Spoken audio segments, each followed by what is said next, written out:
Hello बच्चों, कैसे हैं आप। आई होप आप सब बढ़िया होंगे, मस्त होंगे और प्रसन्नचित होंगे।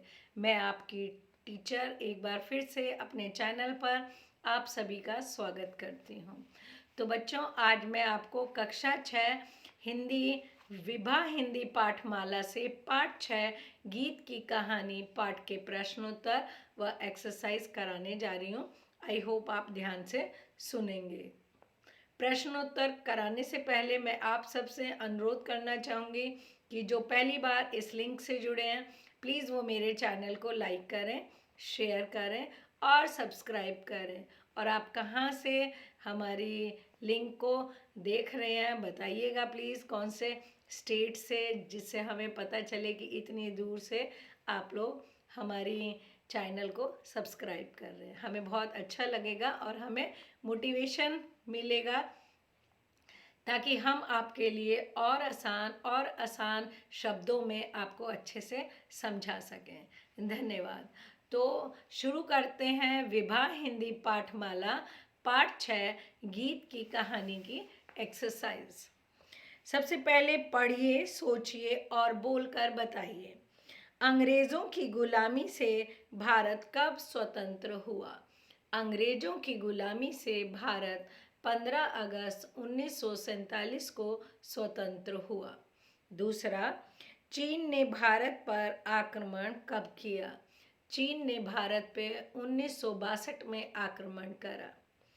तीसरा, सुर सम्राज्ञी किसे कहा जाता है। सुर सम्राज्ञी लता मंगेशकर को कहा जाता है।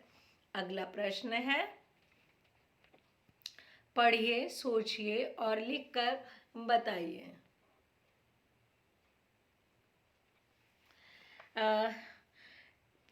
चीन ने धोखे से भारत पर किस वर्ष आक्रमण किया था। 1962 में।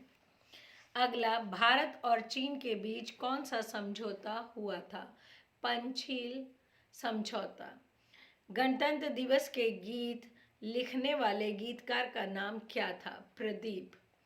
लता मंगेशकर जी का स्वर कैसा था। वेदना और चुनौती से भरा हुआ। अगला प्रश्न 2, निम्नलिखित प्रश्नों के उत्तर विस्तार से लिखिए। का प्रश्न है, रक्षा मंत्रालय ने किस उद्देश्य से गीत का मुखड़ा मंगवाया। उत्तर है, रक्षा मंत्रालय ने गणतंत्र दिवस के अवसर पर जारी होने वाली स्मारिका में उल्लेख के लिए गीत का मुखड़ा मंगवाया।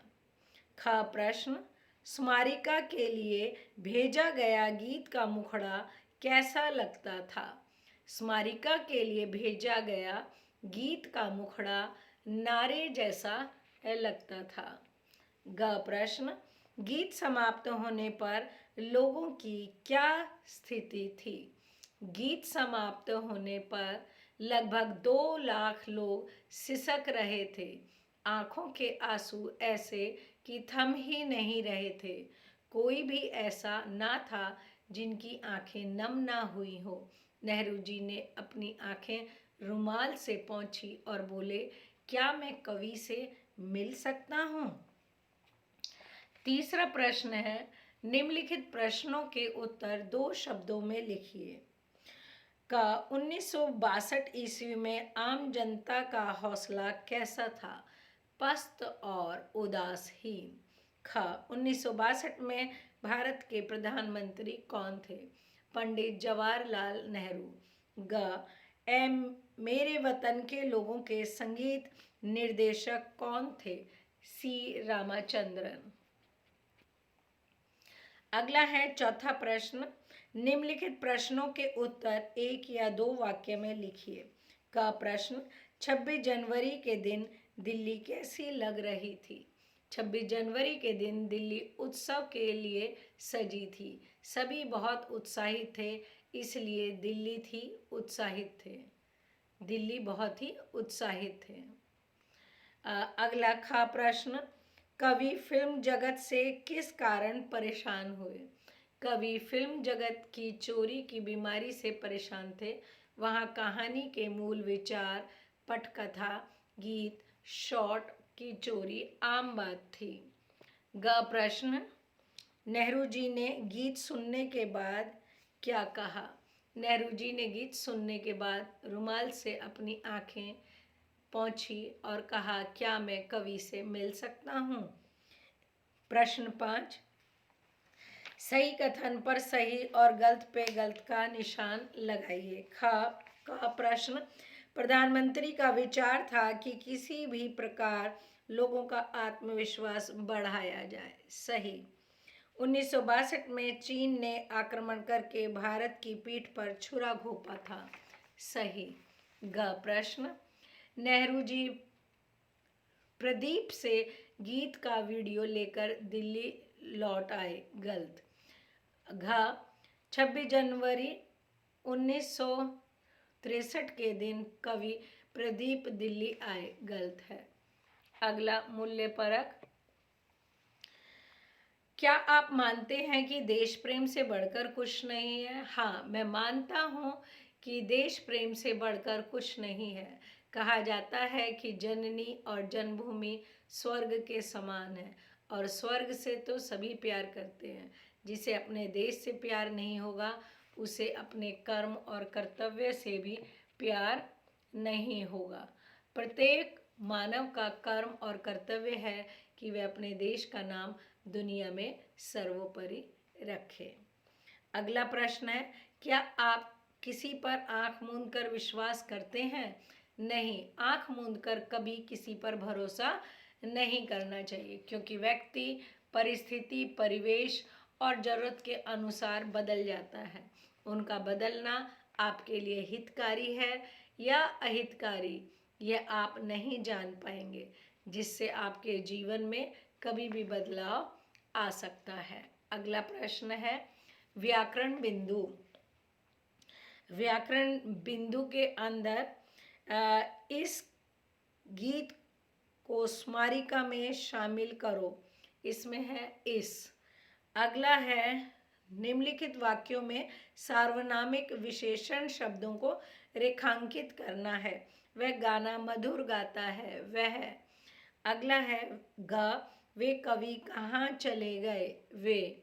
अगला, वह गायिका कल आएगी। वह। अगला गद्यांश है, अपठित गद्यांश में निम्नलिखित प्रश्नों के उत्तर आप लिखिएगा, स्वयं से आप पढ़ें। आगे देखते हैं, आग, सुई, धागे का आविष्कार किस योग्यता और प्रेरणा के बल पर हुआ? आग, सुई, धागे का आविष्कार सभ्यता, संस्कृति के योग्यता और प्रेरणा के बल पर हुआ। अगला, परिष्कृत आविष्कर्ता कौन होगा? परिष्कृत आविष्कर्ता वह होगा जिसका पहला आविष्कार अधिक परिष्कृत होगा। परिष्कृत का तात्पर्य क्या है? सुघड़, सुंदर और उपयोगी। इस गद्यांश का उचित शीर्षक क्या होगा? इसका होगा परिष्कृत आविष्कारकर्ता। दूसरा प्रश्न है, नीचे दिए गए अनेक शब्दों के बदले एक शब्द लिखिए। जो फिल्म या दृश्य को देखता है, दर्शक। जो महिला अभिनय करती है, अभिनेत्री। जो व्यक्ति अभिनय करता है, अभिनेता। जो व्यक्ति गीत बनाता है, गीतकार। जो व्यक्ति गीत गाता है, गायक।